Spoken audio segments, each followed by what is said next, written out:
నమస్కారం city news కి స్వాగతం. ముందుగా ముఖ్యాంశాలు.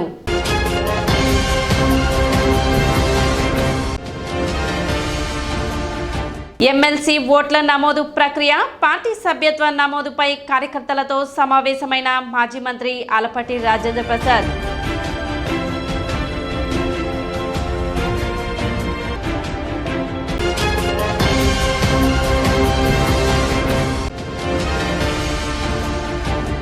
పట్టణంలోని ప్రభుత్వ కార్యాలయాల్లో ఘనంగా రాజ్యాంగ ఆమోద దినోత్సవం.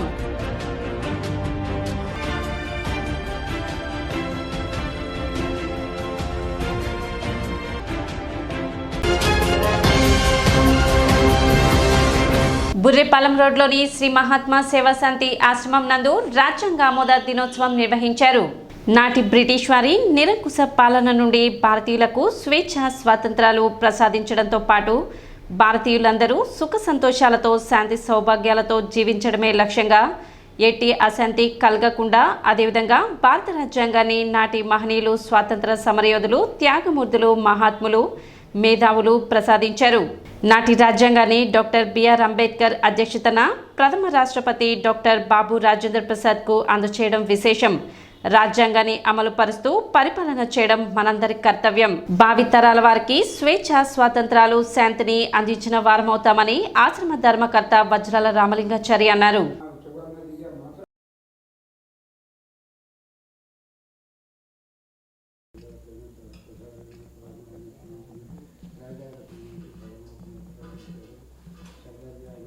అనేక రకాలైనటువంటి కష్టాలకు లోనై ఈనాడు మనం స్వేచ్ఛాజీవులుగా జీవిస్తున్నాం. స్వాతంత్రము రాకముందు బ్రిటిష్ వారి నిరంకుశ పాలన అంతా ఇంత కాదు. ఆఖరికి జైల్లో పెట్టి పురుగుల అన్నం పెట్టేవాళ్ళు. మలేరియా జ్వరం వస్తే మందులు ఇచ్చేవాళ్ళు కాదు. చలికి దుప్పటి ఇచ్చేవాళ్ళు కాదు. వ్యతిరేకంగా ఉన్న వాళ్ళందరినీ కాల్చవదరు పారిస్తారు. అటువంటి దాన్ని ఎదుర్కొంటూ మహాత్మా గాంధీజీ, మరి డాక్టర్ బిఆర్ అంబేద్కర్, బాబు రాజేంద్ర ప్రసాద్ గారు, వల్లభాయ్ పటేలు, మరి చక్రవర్తి రాజగోపాలాచారి గారు, అబుల్ కలాం ఆజాద్ గారు, అనేక మంది మహనీయులు, చాలా గొప్పవాళ్ళు. వాళ్ళు ఎదుర్కొని 1949 26 నవంబర్ అంటే ఈరోజు అనమాట 75 సంవత్సరాలు రాజ్యాంగాన్ని మనం స్వేచ్ఛగా అనుభవిస్తున్నాం. ఈ రాజ్యాంగాన్ని రూపొందించడానికి అనేక గంటలు, దాదాపు 2.5 సంవత్సరాలు అన్ని దేశాలు, ప్రపంచంలో అన్ని దేశాలు పర్యటించి అక్కడ ఒక ముసాయిదాన్ని తీసుకొని మన ఇక్కడ కూర్చొని దాదాపు 300 మంది సంతకాలు చేశారు. ఇండియన్ కాన్స్టిట్యూషన్ సంతకం అంత గొప్పదనమాట. ప్రపంచంలో భగవద్గీత ఎంత గొప్పదో మన రాజ్యాంగం అంత గొప్పది. మరొక శుభ పరిణామం ఏంటంటే కేంద్ర రాష్ట్ర ప్రభుత్వాలు ఈ యొక్క 75 వసంతాలు పూర్తవుతున్న సందర్భంగా సంవత్సరం పొడుగున రాజ్యాంగం పండుగలు జరుపుకోమని చెప్పడం చాలా ఆనందం. ఈనాడు ఇంతటి స్వాతంత్రాన్ని, స్వేచ్ఛా వాయువులను పిలుస్తున్నామంటే వాళ్ళ యొక్క అనుగ్రహం చేతనే మనం ఈ విధంగా ఉన్నాం. ఆనాటి బ్రిటిషీయులు వాళ్ళు రాజ్యాంగ పరిపాలన నాశనం చేశారు. అటువంటి నాశనం చేసి దాన్ని మళ్ళీ పునరుజ్జీవం చేసి రాజ్యాంగ విధానాన్ని కూడా బిఆర్ అంబేద్కర్ గారు సృష్టించి మనందరికీ కూడాను ఈ యొక్క సంపదను పెంచారు. ఆ సంపదను మనం పరిరక్షించుకొని సమతావాదంతో, సమతా నైపుణ్యాలతో కూడాను మనం అంతా కూడాను సుభిక్షంగా ఉండాలని సదా ప్రజలందరినీ కూడా కోరుకుంటున్నాను. 100 రూపాయల పార్టీ సభ్యత్వంతో 5 లక్షల ప్రమాద బీమా కల్పించిన ఘనత చరిత్రలో ఏ ఒక్క పార్టీకి లేదని, అది ఒక్క తెలుగుదేశం పార్టీకి మాత్రమే సాధ్యమని మాజీ మంత్రి గుంటూరు కృష్ణా జిల్లాల పట్టభద్రుల ఎమ్మెల్సీ అభ్యర్థి ఆలపాటి రాజేంద్ర ప్రసాద్ అన్నారు. కృష్ణా గుంటూరు జిల్లాల పట్టభద్రుల ఎమ్మెల్సీ అభ్యర్థి మాజీ మంత్రి ఆలపాటి రాజేంద్ర ప్రసాద్ టీడీపీ కార్యకర్తలతో సమావేశమయ్యారు. తెనాలి మారిస్పేట పెండెల వెంకట్రావు కళ్యాణ మండపంలో జరిగిన సమావేశానికి పార్టీ పట్టణ అధ్యక్షులు తాడిపోయిన హరిప్రసాద్ అధ్యక్షత వహించారు. కార్యక్రమంలో భాగంగా వైసీపీ నాయకులు రేపల్లె సుబాని, వారి మిత్ర బృందం మాజీ మంత్రి ఆలపాటి రాజేంద్ర ప్రసాద్ సమక్షంలో వైసీపీని వీడి టీడీపీలో చేరారు. వీరికి మాజీ మంత్రి ఆలపాటి రాజేంద్ర ప్రసాద్ పార్టీ కండువా కప్పి పార్టీలోకి ఆహ్వానించారు. ఈ సందర్భంగా జరిగిన సభలో ఆలపాటి రాజేంద్ర ప్రసాద్ మాట్లాడుతూ ఎమ్మెల్సీ ఓట్ల నమోదు చరిత్రలో ఎన్నడూ లేని విధంగా తెనాలి నియోజకవర్గంలో జరిగిందని, ఇది కార్యకర్తల ఘనతేనని అన్నారు. ఇప్పటి వరకు 20,000 ఓట్ల లక్ష్యాన్ని పూర్తి చేసుకోవడం జరిగిందని, మరో 2-3 రోజుల పాటు కార్యకర్తలు కృషి చేస్తే దానిని 50,000కు పెంచే అవకాశం ఉందన్నారు. అదేవిధంగా పార్టీ సభ్యత్వాన్ని కూడా సమర్థవంతంగా నిర్వహించాలని కోరారు. ఈ సభ్యత్వాన్ని సమర్థంగా నిర్వహించలేకపోతే అది పార్టీకి తీరని నష్టమని తెలిపారు. ప్రతి ఒక్క కార్యకర్త నాయకత్వం సమిష్టిగా పనిచేసి పార్టీ సభ్యత్వం నమోదు చేయించాలని కోరారు. ఒకటి మాత్రం గుర్తుపెట్టుకోండి, తెలుగుదేశం పార్టీ నాయకత్వం, తెలుగుదేశం పార్టీ కార్యకర్త నుంచి నాయకుడి వరకు, ఈ పార్టీ ఉన్నంత వరకు, ఈ నాయకత్వం కొనసాగినంత వరకు ఎవ్వరు కూడా అధైర్యపడాల్సిన అవసరం లేదు అని చెప్పి మనం చేస్తాం. కూటమి ప్రభుత్వంలో భాగస్వాములుగా మనం గౌరవం ఇవ్వాలి, గౌరవం తీసుకోవాలి. పార్టీ పరమైన సమస్య కానీ, మన పార్టీలో ఉన్న కార్యకర్తలకి సమస్య కానీ, లేకపోతే ఈ యొక్క తెనాలి నియోజకవర్గంలో ఏ ప్రజలైనా మన దగ్గరికి వచ్చి ఈ సమస్య ఉంది అని చెప్పినప్పుడు మీకు ప్రభుత్వ పరంగా పోరాడే హోదా మీకు ఉంది అని చెప్పి అది పూర్తిగా మీరు విశ్వసించాలి. నేను వెళ్తే కమిషన్ రెండో, నేను వెళ్తే ఎస్ఐ ఎండో, నేను వెళ్తే సిఐ ఎండో, లేకపోతే నేను వెళ్తే ఎవరైనా వినరేవాననే భావన ముందర మీలో ఉంటే అది తొలగించుకోమని చెప్పి మీ నాయకత్వాన్ని నేను బలంగా చెప్తా ఉన్నాను. అలాంటి సమస్య ఏదైనా వచ్చి నాకు బాధ మన ప్రభుత్వంలో కలుగుతుంది అని చెప్పి చెప్తే నేను ఇప్పుడే ఆ సమస్యను పరిష్కార మార్గం వెతుకుతాను, పరిష్కరిస్తాను. ఎవరు కూడా అపవాదు పొందొద్దు, మన ఎదుటివారిని ఎవరిని కూడా విమర్శించడానికి ప్రయత్నించొద్దు. తర్వాత మీ అందరి దయ వల్ల మరొకసారి నాకు ఇంకొక అవకాశం ఈనాడు చంద్రబాబు నాయుడు గారు ఇచ్చారు. మీ అందరూ నడిచినటువంటి నడత పార్టీకి వెన్నెముకగా ఉంటూ నాయకత్వాన్ని కాసుకొని మా నాయకుడు రాజా అని చెప్పి మీ అందరూ ఎలుగెత్తి చాటడం వల్ల, ఎందుకంటే ఆ రోజున ఆయన ఎన్నికల సందర్భంలో ఆయన వచ్చినప్పుడు అందరి పేర్లు మాట్లాడుతూ ఉన్నా కూడా నా పేరు ఉచ్చరించేటప్పటికే మీ అందరి యొక్క స్పందన ఆయన గమనించాడు. అది ఎప్పుడు కూడా ఆయన మర్చిపోలే. వేమూరు అభ్యర్థి అన్నప్పుడు అక్కడున్న 25,000 మందిలో ఒక 100 మంది చెప్తే 24,900 మంది చేతులెత్తి జైగొట్టినటువంటి సందర్భం. మరి ఎన్నికలు అయిన తర్వాత మొట్టమొదటిగా ఈ రాష్ట్రంలో ఎమ్మెల్సీ అభ్యర్థిగా మన ప్రకటించారు. ప్రతి ఒక్కరు కూడా ఆ రోజున 25,000 మంది ఉంటే 24,900 మంది చేతులెత్తే మొన్న ఎంతమంది ఉంటే అంతమంది స్త్రీ పురుషులనే తేడా లేకుండా మొత్తం జేజేలు పలికినటువంటి సందర్భం. అది ఆయన మర్చిపోలేని సంఘటన. పట్టభద్రుల నియోజకవర్గానికి పోటీ చేస్తూ ఉన్నాను. ఇది మీరు ఇచ్చినటువంటి అవకాశం, చంద్రబాబు నాయుడు ఇచ్చినటువంటి గౌరవం అని చెప్పి మీకు మనవి చేస్తూ, నేను పట్టభద్రుల నియోజకవర్గానికి పోటీ చేస్తున్న సందర్భంలో పట్టభద్రుల్ని ఎవరైతే ఉన్నారో వాళ్ళకి ఓటర్స్గా రిజిస్టర్ చేసే విషయంలో ఇంతవరకు తెనాలి పట్టణంలో ఇన్ని ఓట్లు ఎప్పుడు కూడా రిజిస్టర్ అవ్వకపోవటం అనేది, ఇది ఒక రిజిస్టర్, ఇన్ని 20,000 ఓట్లు రిజిస్టర్ అవటం అనేది ఇది ఒక చరిత్ర అని చెప్పి మళ్ళీ మీకు మనం చేస్తాను. పలానా ఓటు రిజిస్టర్ చేశారా చేయలేదా అని చెప్పి అడగకుండా అది కూడా స్వచ్ఛందంగా చేసినటువంటి ఒక్క రాగి పైసా కూడా నేను ఎన్నికల్లో దిగిన తర్వాత నేను ఖర్చు పెట్టినటువంటి ఎలక్షన్ ఏదైనా ఉందంటే ఈ ఎలక్షన్, అది కూడా మీకే ఆ ఘనత దక్కింది నేను చెప్పి మనం చేస్తాను. మీరందరూ తలుచుకుంటే ఎల్లుండి కల్లా 50,000 చేయగలరు. నేను వేరే అంటాం కదా, ఇంటికి వెళ్ళి మీరు కూర్చుంటే ఎల్లుండి కల్లా ఒక్కొక్కళ్ళు 100 చేయగలిగితే 50,000 అవుతాయి. ఇప్పుడు మట్టి ఖర్చులకి ఇవ్వడానికి సిద్ధపడింది పార్టీ. ఏ పార్టీ భారతదేశ రాజకీయాల్లో ఉన్నటువంటి రాజకీయ పార్టీల్లో ఎలాంటి కార్యక్రమం ఎప్పుడు కూడా తీసుకోలే. అంతేకాకుండా ఎవరైనా సరే పార్టీలో యాక్టివ్గా ఉండి ఏదైనా యాక్సిడెంట్లు కానీ లేకపోతే ఏదైనా అనుకోని సంఘటన జరిగి ఆ కుటుంబంలో నష్టం జరిగితే సభ్యులై ఉంటే వాళ్ళకి 5 లక్షల రూపాయలు ఇస్తుంది, 100 రూపాయలకి.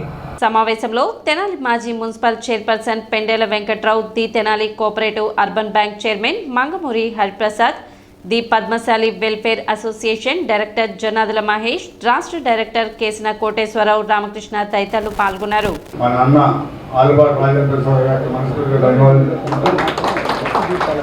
అంటే 3 మంత్ కమిటీ అంటే ఒక 5-6 నెలల ఎలక్షన్ పెట్టాక ముందు జాయిన్ అవ్వు, ఎలక్షన్ కార్యక్రమం ఉంటుంది కదా, అప్పుడు మన వాళ్ళందరికీ ఇంటిమేషన్ చేసి ప్రోగ్రామ్ బాగా చేద్దామని చెప్పి అందరికీ చెప్పడం వలన మీ అందరికి ఇంటిమేషన్ ఇవ్వకపోయినా తప్ప వేరే కాదు. ముఖ్యంగా చెప్పాల్సింది ఏంటంటే సభ్యత్వాల గురించి అన్నయ్య తృప్తిగా చెబుతారు దీని గురించి. కొంచెం మనసు బాగా చేసి మన వాళ్ళందరూ అన్నయ్యకి సీట్ రాకపోవడం వలన చాలా అంటే మన వరకు మనం చేసుకున్నాం సభ్యత్వాలు, కానీ వాటిలో మరి 100 రూపాయలు కట్టడానికి ముందుకు వచ్చేవాళ్ళు చాలామంది ఉన్నారు. రాజా గారు 33 నియోజకవర్గాలు కూడా పర్యటించడం, అక్కడ అందరినీ కలవటం, ఈ కార్యక్రమం జరుగుతూ ఉంది. మంచి కార్యకర్తలు ఇక్కడ వర్క్ చేసి సుమారుగా 20,000 ఓట్లు చేర్పించడం జరిగింది. 22,000 ఏమో చేర్పించాం. వార్డు పర్యటనలో భాగంగా మున్సిపల్ చైర్పర్సన్ తాడిబోయిన రాధిక 27వ వార్డులో పర్యటించారు. శానిటేషన్ వర్క్ ను పరిశీలించి శానిటేషన్ సిబ్బందికి తగిన సూచనలు చేశారు. కార్యక్రమంలో municipal assistant commissioner Lakshmipathi, municipal health officer Helen Nirmala, incharge AE Kalyan Chakravarthi మరియు సచివాలయం సిబ్బంది పాల్గొన్నారు.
అది ఈ లైన్ రోడ్డు పెద్ద రోడ్డే, కాలం ఇంకా అవతల కొందలే.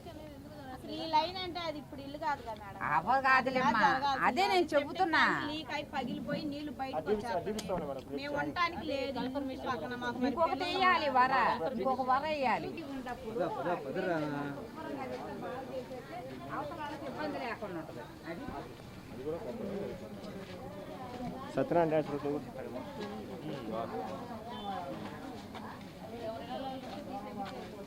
వార్డుకు వచ్చేసి ఎక్కువగా ఈ హోటల్స్ ఉంటానా మెయిన్ రోడ్ మీద ఎంక్రోచ్మెంట్ అనేది ఎక్కువ ఉంది కాబట్టి అవన్నీ తొలగించి ఆ డ్రైనేజీని తీపిస్తుంది జరుగుతుంది. దయచేసి షాపులు గల వాళ్ళందరికీ చెప్పేది ఏంటంటే, మీరు ఆ ఎంకరేజ్మెంట్ ముందరకు రావటాన ఆ మురుగంతా అక్కడ హోటల్స్ మెయిన్ హోటల్స్ వల్ల అది మిగిలిపోయిందంతా ఆ వ్యర్థం అంతా డ్రైనేజీలో పోయటాన కాలువ పారుదల లేకుండా అక్కడ ఆగిపోవటం జరిగింది.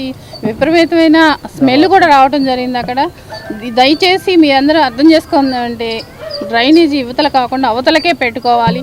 మీ ఎట్లా పెట్టుకున్న ఎంక్రోచ్మెంట్ అనేది మటుకు మేము సహించము. అది త్వరలోనే ఇంకా మిగతా వార్డుల్లో కూడా మేము ఎంక్రోచ్మెంట్ ఉంటే తప్పకుండా తొలగిస్తాము. 20 వార్డులో సమస్యలు ఉంటే చెప్పాను, నిన్న కౌన్సిలర్ హాల్లో చెప్పాను నేను. మరి వాళ్ళ ఎమ్మటే నేను చెప్పిన ఎమ్మటేనే వచ్చి వార్డులో అమ్మాయి కూడా చైర్మన్ గారు కూడా వచ్చి చూసి వార్డు చూసి చెబుతున్నారు, చూసి చేయించుతున్నారు. కొన్ని ప్రాబ్లాలు ఉన్నాయి కూడా నేను చెప్పాను. నేను ఏ బండలు తీసేయాయి నాకు కూడా కొంచెం ఎదురు తిరుగుతున్నారు. ఇప్పుడు వాళ్ళ చేతి వాళ్ళు వినాలి కదా. మరి ఆ అమ్మాయికి అమ్మాయి గారికి నేను చెప్పాను, చైర్మన్ గారికి నేను చెప్పాను. తెనాలి పట్టణంలోని పలు ప్రభుత్వ కార్యాలయాల్లో రాజ్యాంగ దినోత్సవ వేడుకలు ఘనంగా నిర్వహించారు. తెనాలి పురపాలక సంఘ కార్యాలయంలో 75వ రాజ్యాంగ దినోత్సవం సందర్భంగా డాక్టర్ బిఆర్ అంబేద్కర్ చిత్రపటానికి పూలమాలలు వేసి నివాళులు అర్పించారు. మున్సిపల్ చైర్పర్సన్ తాడిపోయిన రాధిక రమేష్ ఆధ్వర్యంలో జరిగిన ఈ కార్యక్రమంలో municipal assistant commissioner Lakshmipathi, municipal health officer Helen Nirmala, municipal revenue officer Ram Prasad మరియు municipal manager Chandi Devasena, municipal సిబ్బంది మరియు సచివాలయం సిబ్బంది పాల్గొన్నారు.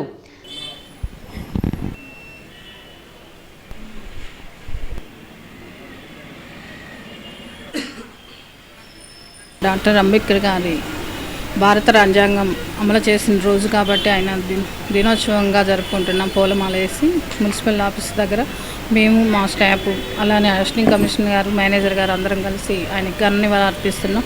అలానే భారత రాజ్యాంగంలో యువతరం కూడా ఆయన బాటలోనే నడవాలని కోరుకుంటున్నాము. అలానే కుల మతాలు అనే భేదం లేకుండా ఆయన రాజ్యాంగంలో పొందవరిసి ఆయన ఈ రోజున ఎన్నో డిగ్రీలు తీసుకొని ఈ రోజున భారత రాజ్యాంగం అమలు చేసిన రోజు కాబట్టి ఆయనకి ఘన నివాళులు అర్పిస్తున్నాం. 75 సంవత్సరాలు నిండిన రాజ్యాంగ దినోత్సవం జరుపుకుంటూ ఉన్నాం. దానిలో భాగంగా తెనాలి పురపాలక సంఘంలో చైర్పర్సన్ గారు మరియు ఇతర సిబ్బందితో ఇక్కడ డాక్టర్ అంబేద్కర్ గారికి పూలాంకురుతి చేసి వారిని శుభాకాంక్షలు కూడా తెలుపుకుంటున్నాం. ఈ రాజ్యాంగాన్ని ఏ ఆశయంతో ఆనాటు 15 మంది స్త్రీలతో కూడా సమక్షంలో కూడా ఈ రాజ్యాంగాన్ని రచించడం జరిగింది. దాన్ని సంస్కరించుకుంటూ వారి ఆశయాలను ప్రతి పౌరులు కూడాను ఈ రాజ్యాంగాన్ని తెలుసుకొని దాని ప్రకారంగా నడవాలని కోరుకుంటూ, అదేవిధంగా పట్టణ రామలింగేశ్వరపేటలోని రవాణా శాఖ కార్యాలయంలో రాజ్యాంగ దినోత్సవ కార్యక్రమం నిర్వహించారు. కార్యక్రమంలో రవాణా శాఖ అధికారులు రాఘవరావు, అమృతరాణి తదితరులు పాల్గొన్నారు.